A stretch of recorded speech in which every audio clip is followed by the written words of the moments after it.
Sesudah Indonesia merdeka, Aceh lah yang pertama menyumbang emas untuk modal perjuangan kemerdekaan Indonesia.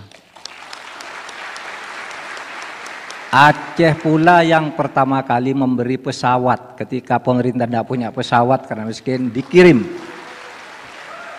pesawat namanya Selawah. Selawah itu solawat, itu dari Aceh. Sesudah itu terus tokoh-tokoh Aceh ikut mewarnai perjalanan Republik. Banyak yang jadi menteri, banyak jadi guru besar, dan seterusnya sampai sekarang sesudah mengalami berbagai dinamika dan mungkin sedikit kesalahpahaman, lalu kita kembali bersatu. Nah saudara, kapan sebenarnya nasionalisme Indonesia itu di Aceh timbul?